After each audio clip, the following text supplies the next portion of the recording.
नमस्कार दोस्तों, motivational banker में आपका स्वागत है। फ्रेंड्स, ये वीडियो लेक्चर मैंने आपके लिए स्पेशली तैयार किया है जिसमें हम चर्चा करने वाले हैं एमसीक्यूज पे। एमसीक्यूज आपके principle and practice of banking से रिलेटेड हैं।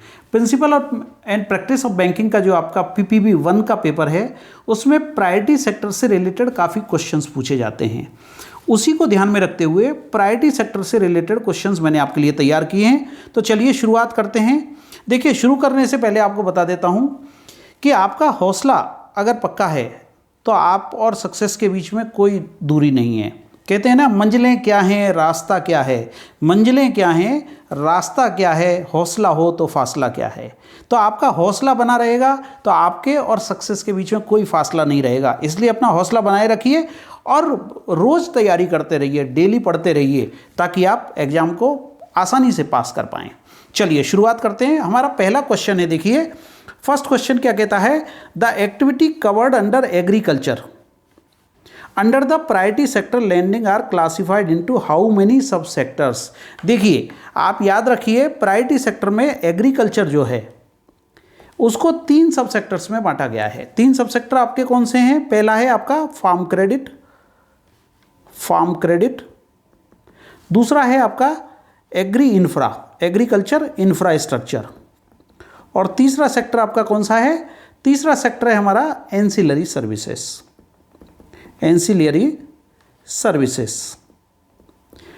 तो आपको सिर्फ आंसर ही याद नहीं रखना है। आंसर तो मैंने यहाँ दिया हुआ ऑप्शन ए, और नीचे एक्सप्लेनेशन भी दिया हुआ है। The activity covered under agriculture are classified under 3 sub categories, that is farm credit, agriculture infra और एंसिलरी एक्टिविटीज। देखिए, आप सिर्फ आंसर याद करेंगे तो सिर्फ आपको आंसर याद होगा, पर जब आपको एक्सप्लेनेशन मिलेगा तो आपको उससे रिलेटेड कोई भी क्वेश्चन पूछा जाएगा तो उसका आप आसानी से जवाब दे पाएंगे। तो आंसर आ गया हमारा 3। एग्रीकल्चर जो एक्टिविटी है उसमें प्रायोरिटी सेक्टर लैंडिंग में 3 सब कैटेगरी हैं। पहली है फार्म क्रेडिट, दूसरी है एग्रीकल्चर इंफ्रास्ट्रक्चर और तीसरी है हमारी एंसिलरी सर्विसेज। अगले क्वेश्चन पे चलते हैं। क्वेश्चन नंबर 2 देखिए हमारा क्या कहता है, What is the priority sector lending target for regional rural bank? RRBs के लिए प्रायोरिटी सेक्टर लेंडिंग का टारगेट क्या है? आप जानते हैं डोमेस्टिक बैंकों के लिए और फॉरेन बैंक्स के लिए जिनकी 20 से ज़्यादा ब्रांचें हैं, उनके लिए टारगेट क्या है हमारा? 40% ऑफ ANBC और credit equivalent to of balance sheet exposure whichever is higher. तो 40% का हमारा टारगेट है, 40% ऑफ ANBC। परंतु ये लिमिट RRB यानी रीजनल रूरल बैंक पे डिफरेंट हो जाती है, क्योंकि regional rural bank rural area के लिए काम करती हैं और प्रायोरिटी सेक्टर का मैक्सिमम टारगेट इनके थ्रू अचीव होता है। इसलिए RBI ने इनके लिए लिमिट कर रखी है 75%। तो आपको याद रखना पड़ेगा, RRBs के लिए क्वेश्चन अक्सर कर एग्जाम में पूछा जाता है। बहुत इंपॉर्टेंट क्वेश्चन है। जब भी आपसे RRB की लिमिट पूछी जाए प्रायोरिटी सेक्टर की तो आंसर आएगा आपका 75%। Okay, now come to next question. Question number 3 देखिए हमारा क्या कहता है, what is the sanction limit for classification of export credit under priority sector lending? ये क्वेश्चन जरूर पूछा जाएगा आपसे, और इसलिए पूछा जाएगा कि ये जो लिमिट है ये 22/9/2019 को इसमें अमेंडमेंट हुआ है। अमेंडमेंट क्या हुआ है? मैक्सिमम पहले सैंक्शन लिमिट 25 करोड़ थी और टर्नओवर था 100 करोड़। अभी क्या किया है, 22/9/2019 से ये 100 करोड़ का टर्नओवर हटा दिया गया है और 25 करोड़ की लिमिट को मैक्सिमम 40 करोड़ कर दिया गया है। ठीक है, तो ₹40 करोड़ पर बोरोवर। तो आंसर आपका आएगा डी, यानी कि 40 करोड़ तक जिसका वर्किंग कैपिटल लिमिट है मैक्सिमम, उसको प्रायोरिटी सेक्टर में कंसीडर किया जाएगा। टर्नओवर का क्राइटेरिया अभी हटा दिया गया है, और कब से हटाया है? 22 सितंबर 2019 से इस क्राइटेरिया को खत्म कर दिया गया है। ओके, तो नेक्स्ट क्वेश्चन पे चलते हैं हम। क्वेश्चन नंबर 4 देखिए हमारा क्या कहता है, how many categories of priority sector lending certificates are there? देखिए, प्रायोरिटी सेक्टर लेंडिंग सर्टिफिकेट, अब आंसर्स तो आपको मिल जाएंगे। आंसर तो यहाँ सिंपल है। आंसर अगर मैं देखूंगा तो आंसर आ गया इसका 4। कितनी कैटेगरी के प्रायोरिटी सेक्टर लेंडिंग सर्टिफिकेट है? 4 कैटेगरी के। ये 4 कैटेगरी कौन सी हैं देख लीजिए आप। पहली कैटेगरी है मेरी एग्रीकल्चर, दूसरी कैटेगरी है मेरी स्मॉल फार्मर और मार्जिनल फार्मर, तीसरी कैटेगरी है PSLC फॉर माइक्रो एंटरप्राइजेज, और चौथी कैटेगरी है PSLC जनरल। ये 4 कैटेगरी हैं जिनके priority sector landing certificate issue किए जाते हैं। ठीक है ना। परंतु ये प्रायोरिटी सेक्टर लेंडिंग सर्टिफिकेट होता क्या है, आपको प्रायोरिटी सेक्टर में समझना पड़ेगा।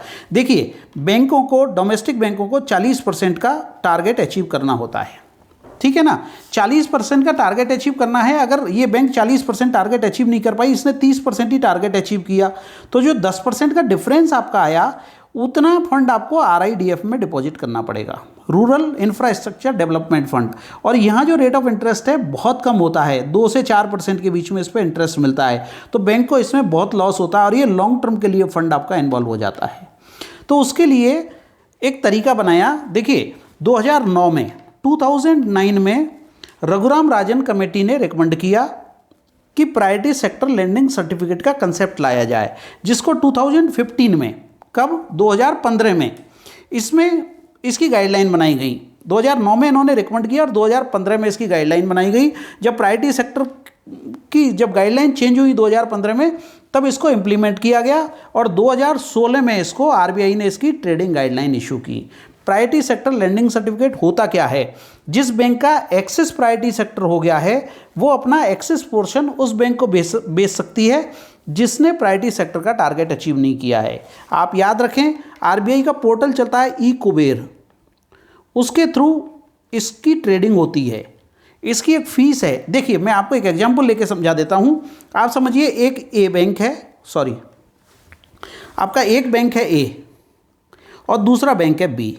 अभी समझिए, इसका टोटल लोन पोर्टफोलियो जो है 100 करोड़ का है और इस बैंक का लोन पोर्टफोलियो 50 करोड़ का। अब देखिए, इसको प्रायोरिटी सेक्टर कितना करना है, 40 करोड़ लोन देना है और इसको प्रायोरिटी सेक्टर कितना करना है, 20 करोड़ का, ठीक है। जबकि इसका एक्चुअल कितना है, एक्चुअल है इसका 50 करोड़ का और इसका जो एक्चुअल है वो है, समझिए, 15 करोड़ का। अभी देखिए, यहाँ 10 करोड़ का इसके पास एक्सेस है, प्रायोरिटी सेक्टर इसने 10 करोड़ से ज़्यादा कर दिया और इसके पास 5 करोड़ का शॉर्टफॉल है। तो ये बैंक जो है, ए बैंक क्या करेगी, अपना 10 करोड़ का जो एक्सेस है इसके पास में, उसका एक प्रायोरिटी सेक्टर लेंडिंग सर्टिफिकेट बना के 5 करोड़ रुपया इस बैंक को दे देगी और इससे इस 5 करोड़ के एवज में एक फ़ीस चार्ज कर लेगी। वो फीस बैंक का प्रॉफिट है। इस बैंक को फ़ायदा क्या हुआ, इस बैंक को जो एक्सेस इसने किया उसके बदले में फीस मिल गई। और इस बैंक को फ़ायदा क्या हुआ, बी बैंक को फ़ायदा ये हुआ कि बी बैंक को जो 5 करोड़ का शॉर्टफॉल है वो RIDF में जमा नहीं करना पड़ रहा है। तो ये 2016 में इसके लिए ट्रेडिंग गाइडलाइंस इशू की गई। 2015 में प्रायोरिटी सेक्टर की जब गाइडलाइन चेंज हुई, उसके साथ में इसको पूरी तरह से इंप्लीमेंट कर दिया गया। बेसिकली ये 2009 में रघुराम राजन कमेटी ने रिकमेंड किया था। तो 4 तरह के प्रायोरिटी सेक्टर लेंडिंग सर्टिफिकेट होते हैं। एक एग्रीकल्चर का शॉर्टफॉल है तो आप एग्रीकल्चर का खरीद सकते हैं। स्मॉल फार्मर, मार्जिनल फार्मर में शॉर्टफॉल है तो वो खरीद सकते हैं। माइक्रो एंटरप्राइजेज में शॉर्टफॉल है तो वो खरीद सकते हैं। और जनरल आपका शॉर्टफॉल है तो आप PSLC जनरल खरीद सकते हैं। आई होप कि आपको क्लियर हो रहा होगा। बहुत क्रिस्टल क्लियर तरीके से मैं समझाने की आपको कोशिश कर रहा हूँ। अगला क्वेश्चन हम लेते हैं। देखिए, अगला क्वेश्चन हमारा क्या कहता है, यही क्वेश्चन है PSLC का। The PSLC would have a standard lot size of, हाँ मैं पिछले उसमें बताना भूल गया, ये 25 लाख के लॉट साइज में अवेलेबल होते हैं, 25 लाख और उसके मल्टीपल्स में। तो आंसर आएगा इसका D, 25 lakh. The PSLC would have a standard lot size of ₹25 lakh and multiples there. 25 lakh, 50 lakh, 75 lakh, 1 crore, इस तरह से ये इस साइज में इशू होते हैं। ठीक है, तो ये क्वेश्चन हो गया आपका PSLC का। अब हम अगला क्वेश्चन लेते हैं। A bank is permitted to issue PSLC up to this % of previous year PSL achievement. PSL का माना उसने पिछले साल 50% टारगेट अचीव किया है, तो उसका 50% ऑफ दैट टारगेट जो अचीवमेंट किया है उसका 50% ये लोग इशू कर सकते हैं PSLC की फॉर्म में maximum. A bank is permitted to issue PSLC up to 50% of previous years PSL achievement. Priority sector lending का जो अचीवमेंट है उसका 50% तक ये PSLC इशू कर सकते हैं। ठीक है, आंसर आपको क्लियर हो गया होगा, तो आंसर आएगा आपका 50%। अगला क्वेश्चन देखिए। अगला क्वेश्चन हम लेंगे, target for weaker section loan are this % of ANBC। आपको ध्यान रखना है, वीकर सेक्शन जो हमारा है उसके लिए टारगेट है हमारा 10%। ये तो आपका आंसर हो गया। आंसर हो गया आपका A 10%। परंतु आपको याद रखना है कि हमारा माइक्रो एंटरप्राइजेज के लिए टारगेट कितना है, दैट इज 7.5%। इसके अलावा एग्रीकल्चर के लिए हमारा टारगेट कितना है, 18% ऑफ ANBC। एक क्वेश्चन के साथ में आपको 3-4 क्वेश्चन सॉल्व होने चाहिए, तब आपका कोई भी वीडियो वॉच करने का पर्पज बनता है। फ्रेंड्स, इसी तरह के क्वेश्चन आंसर्स मैंने अपनी वीडियो लाइब्रेरी में दिए हुए हैं, जो हमारी वेबसाइट www.motivationalbanker.com, इस वेबसाइट पर हमने PPB, account and finance for bankers और LRAB तीनों सब्जेक्ट के वीडियो लेक्चर्स अपलोड किए हुए हैं। आप एक बार हमारी साइट विजिट कर लें और आप पाएंगे कि आप सिर्फ वो वीडियो लेक्चर अटेंड करके आसानी से, बहुत आसानी से, क्योंकि इसी भाषा में, सरल भाषा में हमने वीडियो लेक्चर्स वहाँ पे रिकॉर्ड किए हैं, तो आप आसानी से अपना पेपर पास कर पाएंगे। एक ही अटेम्प्ट में आप तीनों पेपर पास कर सकते हैं। तो एक बार हमारी वेबसाइट को जरूर विजिट कर लें। इस पर हमने 18 से 20 घंटे के PPB के वीडियो लेक्चर्स डाले हुए हैं, 72 से ज़्यादा वीडियो लेक्चर्स हैं। ठीक है, चलिए, तो आंसर आ गया इसका 10%। वीकर सेक्शन का टारगेट है हमारा 10%। अब अगला क्वेश्चन लेते हैं हम। किसान credit card was prepared bye NABARD on the recommendation of which committee. देखिए, इसका आंसर है RB Gupta committee. RB Gupta committee ने 1998 में जब क्रेडिट कार्ड की शुरुआत हुई थी तो RB गुप्ता कमेटी की रिकमेंडेशन पे हुई थी। फर्दर इसको 2012 में एक दूसरी कमेटी बनी थी, TS भसीन। ये भसीन साहब इंडियन बैंक के चेयरमैन थे। इन्होंने इसको फर्दर सिंप्लीफाई किया। क्रेडिट कार्ड का जो किसान क्रेडिट कार्ड का जो सिस्टम है उसको काफ़ी इन्होंने सिंप्लीफाई कर दिया। तो पहली कमेटी बनी थी RB गुप्ता कमेटी, और उसके बाद 2012 में 2012 में TS भसीन कमेटी बनी, जिसने इसको सिंप्लीफाइड किया। देखिए, यहाँ एक्सप्लेनेशन मैंने हर क्वेश्चन में आपको दिया हुआ है। The KCC scheme was prepared by the national bank for agriculture, rural and agriculture, NABARD, on the recommendation of RB Gupta committee to provide term loan for agriculture needs. ठीक है, तो आंसर आ गया आपका RB गुप्ता कमेटी। अगला क्वेश्चन लेते हैं friends. KCC Kisan credit card was launch in which year. अभी मैंने बताया आपको 1998 में लॉन्च किया। पिछले क्वेश्चन में ही इस क्वेश्चन का आंसर आ गया। ये अगस्त 1998 में इंडियन बैंक्स ने इशू किया था। ओके, अगला क्वेश्चन देखिए, KCC का ये Kisan credit card has been extended to which of the following. Recently fisherman और कैटल्स के लिए KCC की सुविधा एक्सटेंड की गई है। तो आंसर आएगा आपका both A and B। Answer is option D, both A and B। Fisherman, cattles, इन सब के लिए, किसके लिए? For their short term credit requirement of rearing of animals, poultry, birds, fish, shrimp, इसके लिए। रियरिंग ऑफ एनिमल्स का मतलब जो बेचने के लिए जानवर्स को पालते हैं उसको रियरिंग कहते हैं। तो उस सब के लिए ये सुविधा किसान क्रेडिट कार्ड के अंतर्गत दी गई है। ओके, अगला क्वेश्चन लेते हैं। ए होल्डर ऑफ किसान credit card is also covered with A personal accident. बहुत बढ़िया क्वेश्चन है। देखिए, किसान क्रेडिट कार्ड में मैक्सिमम 50,000 का एक्सीडेंटल इंश्योरेंस मिलता है। अब अगर डेथ हो गई KCC होल्डर की, या फुल्ली डिसेबल हो गया, तो उस केस में उसको 50,000 का इंश्योरेंस मिलेगा। और अगर पार्शली डिसेबल्ड है, पार्शली डिसेबल्ड, तो उस केस में उसको मैक्सिमम 25,000 रुपये, 25,000 का इंश्योरेंस कवर किसान को मिलेगा। तो इसका आंसर आएगा, आपसे पूछा है कितना पर्सनल एक्सीडेंट इंश्योरेंस कवर है, तो मैक्सिमम है इसमें 50,000 रुपये। तो आंसर आ गया दोस्तों हमारा 50,000 रुपीज़। अगला क्वेश्चन चलते हैं। KCC Kisan credit card are provided up to age of. ये 70 साल की एज तक, 18 साल से लेकर 70 ईयर तक की एज तक KCC की सुविधा दी जाती है। तो आंसर आ गया आपका 70 years. Okay, now come to next question. अगला क्वेश्चन भी KCC से रिलेटेड है। देखिए, ये क्वेश्चन भी काफ़ी इंपॉर्टेंट क्वेश्चन है। Which of the following bank can not issue Kisan credit card. किसको KCC देने की परमिशन नहीं है? पहला आंसर है आपका RRB KCC नहीं देगी तो कैसे चलेगा। स्मॉल फाइनेंस बैंक भी KCC दे सकती हैं। कोऑपरेटिव बैंक ऑलरेडी KCC देती हैं। पेमेंट बैंक को लोन देने की सुविधा नहीं है, इसलिए पेमेंट बैंक इसका आंसर आएगा। Payment bank can not lend, इनको लेंडिंग की पावर ही नहीं है। तो आंसर आ गया आपका option D is the correct answer. Okay, now come to next question. अब ये प्राइम मिनिस्टर मुद्रा योजना पे है। प्राइम मिनिस्टर मुद्रा योजना को कब लॉन्च किया गया था? देखिए, प्राइम मिनिस्टर जो मुद्रा योजना है हमारी, उसको लॉन्च किया गया था 8 अप्रैल 2015 को। 1 सेकेंड, 8 अप्रैल 2015 को किसान जो प्राइम मिनिस्टर मुद्रा योजना है उसको लॉन्च किया गया था। देखिए इसके साथ में आपको बता देता हूँ, इसमें 10 लाख रुपए तक का मैक्सिमम लोन दिया जाता है। इसमें 3 कैटेगरी हैं। पहले तो मैं आपको बता दूं मुद्रा की फुल फॉर्म क्या है। मुद्रा है आपका micro units development DVLOPMENT and refinance agency. तो ये MUDRA इस तरह से मुद्रा बना हुआ है, micro unit development and refinance agency. देखिए इसमें 3 कैटेगरी है हमारी। पहली है शिशु, दूसरी है तरुण, दूसरी है किशोर और तीसरी है हमारी तरुण। ये 3 कैटेगरी है हमारी। शिशु में हम मैक्सिमम लोन दे सकते हैं 50,000 रुपये तक का।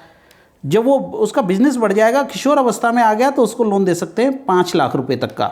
और तरुण यानी कि फुल फ्लैज जब वो बिजनेस यूनिट चालू कर लेगा तो उसको मैक्सिमम 10 लाख रुपए तक का लोन दिया जा सकता है। ये हमारे प्राइम मिनिस्टर मोदी साहब ने ये स्कीम लाई थी और 8 अप्रैल 2015 को इसको लॉन्च किया गया था। ठीक है, अब आगे चलते हैं। अगला क्वेश्चन है प्राइम मिनिस्टर मुद्रा योजना का है। वैसे आंसर मैं बता चुका हूं। What is the maximum loan amount under PMMY Kishor account. Kishor account में मैंने बताया ना आपको, शिशु में 50,000, किशोर में 5 लाख और तरुण में 10 लाख। तो आंसर आएगा आपका 5 लाख रुपए। आंसर इज बी, 5 लाख रुपए। Okay, now come to next question. Next question आपके लिए है दोस्तों, ध्यान से सुने इस क्वेश्चन को। इस क्वेश्चन का जवाब आपको देना है। मैं इसका जवाब नहीं देने वाला हूं। अगर आपके 25 कमेंट इस पे जवाब से आएंगे तो मैं जैसे ही मुझे 25 कमेंट मेरे कमेंट बॉक्स में दिखेंगे उसी टाइम में दूसरा MCQ का वीडियो आपके लिए अपलोड कर दूंगा। ये मेरा प्रॉमिस है आपसे। और शानदार क्वेश्चंस आपको मिलेंगे जो आपके एग्जाम के लिए मोस्ट इंपॉर्टेंट होंगे, जो आपके एग्जाम में निश्चित रूप से उसमें से कई क्वेश्चन रिपीट होंगे। ऐसे क्वेश्चंस में आपके लिए MSME पे, डिजिटल बैंकिंग पे, किसी ना किसी सब्जेक्ट पे आपके लिए, आप सब्जेक्ट भी डाल सकते हैं चाहें तो, किस पे आपको क्वेश्चन चाहिए वो क्वेश्चंस मैं आपके लिए यूट्यूब पे अपलोड कर दूंगा। तो इसका आंसर आपको देना है। देखिए, the reserve bank of India has advised all scheduled commercial bank to adopt education loan scheme formulated by Indian Bank Association. In this scheme, the collateral free loan up to this amount under the credit guarantee fund scheme. देखिए CGFSEL credit guarantee fund scheme for education loan, ये एक scheme government of India की है जिसमें loan cover होता है। आप में से ज़्यादातर लोग जानते होंगे, ऐसी मैं उम्मीद करता हूँ। ये लोन अमाउंट कितना है जो CGFSEL में कवर होता है? इसका आंसर आपको A, B, C या D में कमेंट करके बताना है। जैसे ही मुझे 25 कमेंट मिलेंगे तुरंत मैं आपको अगला वीडियो अपलोड कर दूंगा MCQ के ऊपर। तो ये आपके लिए एक चैलेंज मैंने दिया है। Let us see what happens. Okay, now come to last question. I think ये लास्ट क्वेश्चन होना चाहिए मेरा। 17 नंबर क्वेश्चन है। In case of special self help group, SHG की बात कर रहे हैं हम, सेल्फ हेल्प ग्रुप, ठीक है, that is group in the difficult areas, groups with disabled persons. Okay, disabled person का ग्रुप है। And group formed in remote tribal areas, this number में बी मिनिमम ऑफ। देखिए SHG में जो group बनता है, SHG जो है डे NRLM के अंदर आती है। डे NRLM, डे NRLM क्या है? डे का मतलब है दीनदयाल अंत्योदय योजना, DAY, दीनदयाल अंत्योदय योजना। और NRLM का मतलब है नेशनल रूरल लिवलीहुड मिशन। ठीक है, ये स्कीम है जो पहले हमारी SGSY, स्वर्ण जयंती ग्रामीण स्वरोजगार योजना, SGSY स्कीम चलती थी, उसका नाम बदलकर अब डे NRLM कर दिया गया है। इसके अलावा SJSRY एक स्कीम चलती थी, स्वर्ण जयंती शहरी रोजगार योजना, उसका डे NULM कर दिया, नेशनल अर्बन लिवलीहुड मिशन कर दिया गया है। चलिए अब बात करते हैं हम SHG की। देखिए SHG जो होता है उसमें मिनिमम 10 लोग होने चाहिए और मैक्सिमम 20 लोग होने चाहिए। इस तरह से एक ग्रुप बनता है। परंतु डिसेबल्ड पर्सन के लिए इस ग्रुप में छूट दी गई है। तो ये जो डिसेबल्ड लोग हैं, जो स्पेशली एबल्ड लोग हैं, वो 5 लोगों के साथ भी एक ग्रुप बना सकते हैं। मिनिमम 5 होना चाहिए। तो आंसर इसका आ गया ऑप्शन A 5। फ्रेंड्स, इस वीडियो लेक्चर में मैंने आपसे 17 क्वेश्चन डिस्कस किए हैं, जिसमें से 16 क्वेश्चन के मैंने आंसर दे दिए हैं और एक क्वेश्चन आपको चैलेंज के रूप में दिया है। मुझे अगर 25 कमेंट इस वीडियो पे मिलेंगे तो मैं उसी दिन आपको दूसरा MCQ का सेट अपलोड कर दूंगा। मैं उम्मीद करता हूं कि आपको ये वीडियो पसंद आएगा। पसंद ही नहीं आएगा, आप इस वीडियो को लाइक करेंगे, इस चैनल को सब्सक्राइब करेंगे और आने वाले टाइम में हम इसी तरह के बेहतरीन वीडियो आपके लिए यूट्यूब पर लाते रहेंगे। Thank you very much friends for watching this video and thank you very much for sparing time to watch this video.